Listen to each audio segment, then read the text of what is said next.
Pada video kali ini kita akan membahas mengenai tentang beberapa tanda ilmu dari leluhur yang sudah menyatu dalam diri panjenengan, atau dengan kata lain sebagai penerus ilmu dari leluhur panjenengan. Lalu, bagaimana penjelasannya? Sebelum lanjut ke penjelasannya, jangan lupa untuk subscribe, like, dan komen, serta nyalakan tombol lonceng notifikasinya. Jika sudah, saya ucapkan terima kasih buat panjenengan yang sudah subscribe. Kita kembali ke penjelasan dan simak videonya sampai selesai. Jika pada garis keturunan pada panjenengan terdapat darah orang sakti mengalir, misal dari leluhur terdahulu kakek buyut panjenengan adalah seorang jawara, atau petapa, atau ahli spiritual, maka akan sangat besar kemungkinannya kesaktian yang mereka miliki menurut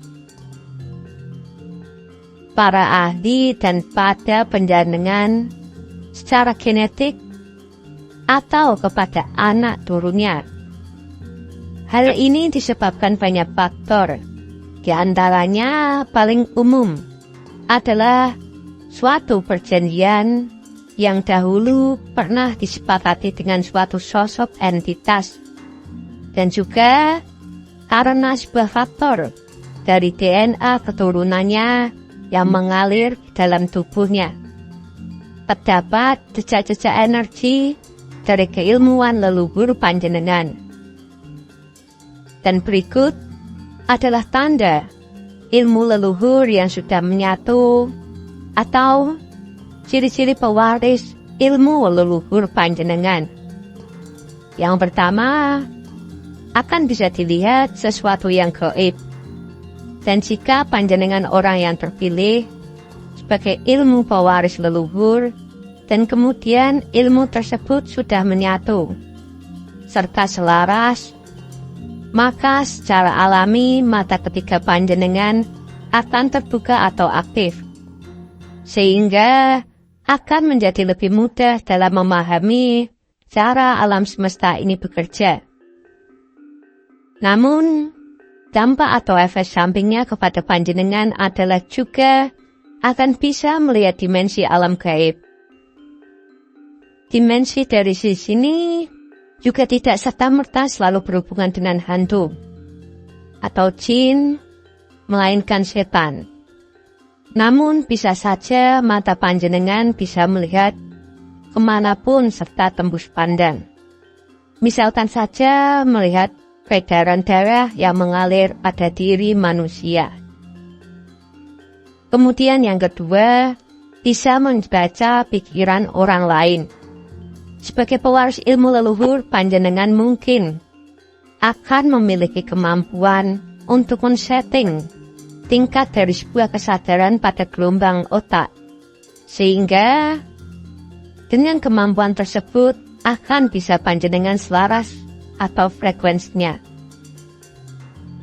Dari panjenengan sendiri, jika dua gelombang otak berselaras pada suatu frekuensi yang sama, maka pada orang ini memiliki kelebihan ilmu spiritual tertentu.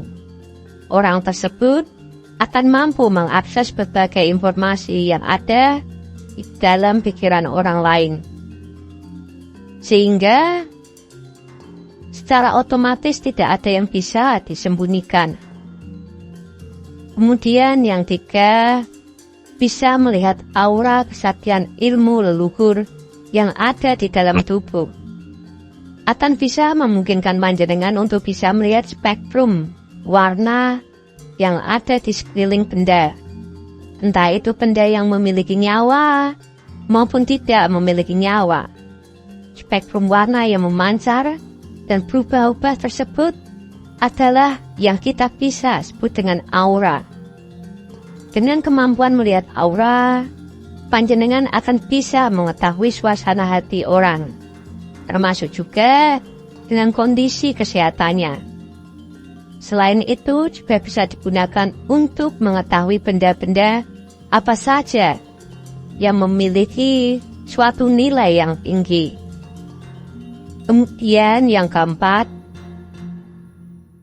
bisa melakukan Roko Sukmo. Hal ini melakukan Roko Sukmo secara spiritual. Roko Sukmo ini merupakan suatu kondisi di mana tubuh halus bisa keluar dari jasad kasar. Entah itu terjadi pada saat kita tidur, meditasi, ataupun sedang melamun. Pada orang yang memiliki ilmu leluhur di dalam tubuhnya. Hal ini biasanya akan bisa dikendalikan sesuai dengan keinginan panjenengan. Jika sebagai pemilik ajian Roko Sukmo, panjenengan akan bisa menghadiri berbagai pertemuan gaib yang sering kali diselenggarakan di tempat-tempat bingit tertentu. Seperti contoh, di Kerajaan Laut, Pantai Selatan, Gunung Merapi, dan lain sebagainya. Bahkan, jika panjenengan ingin bertemu dengan Jin Korin yang sudah meninggal, bukanlah suatu hal yang mustahil. Kemudian yang kelima yaitu panjenengan bisa merasakan energi di suatu tempat. Banyak orang yang beranggapan bahwa Anda mewarisi ilmu leluhur. Mereka harus bisa melihat eksistensi energi dari dunia gaib. Dan sebenarnya hal ini sedikit keliru. Karena melihat suatu hal gaib tidak harus menggunakan mata ketiga, melainkan bisa dilakukan dengan rasa. Jika ilmu leluhur sudah terserat secara murni dan selaras, panjenengan bisa memiliki kepekaan batin yang kuat, sehingga akan memampukan panjenengan untuk menerima berbagai sinyal gaib. Dan sinyal gaib ini diterjemahkan berbagai bentuk gambaran. Kebesaran alam gaib itulah mengapa ketika dua orang yang sama peka batinnya, seringkali akan menerima gambaran yang berbeda. Kemudian yang keenam yaitu bisa mengubah energi murni menjadi energi kesembuhan alami. Semua tubuh manusia pada umumnya memiliki kemampuan untuk menyerap energi alami dari alam sekitarnya, dan sebagai contoh gampangnya, pada sebagian panjenengan pasti pernah mengalami pusing. Ketika berasa di banyak kerumunan orang, itulah tandanya energi dari tubuh panjenengan sedang menyerap energi secara berlebihan. Namun, bagi mereka yang memiliki ilmu leluhur, hal tersebut bisa diolah menjadi suatu kebaikan sebagai energi penyembuhan untuk seseorang. Meskipun banyak yang menggunakan metode yang berbeda, namun tujuannya adalah sama, adalah dengan menolong sesama manusia. Namun, jika energi ini tidak tersalurkan, justru akan berdampak negatif kepada tubuhnya diri sendiri. Kemudian yang ketujuh yaitu memiliki pelindung gaib. Salah satu ilmu leluhur yang diwariskan kepada anak turunnya juga bisa merupakan sosok entitas yang biasa disebut dengan Kodam. Kodam ini adalah yang bertugas untuk menjaga dan melindungi orang yang di sampingnya. Dan Kodam entitas warisan leluhur akan selalu mencari orang di garis keturunannya yang sama dengan energinya, yang dulu pernah menjadi majikannya atau tuannya. Dan bagi panjenengan yang sudah menguasai Kodam dengan sempurna atau istilah selaras, maka Kodam tersebut akan bisa dikendalikan sesuai dengan keinginannya.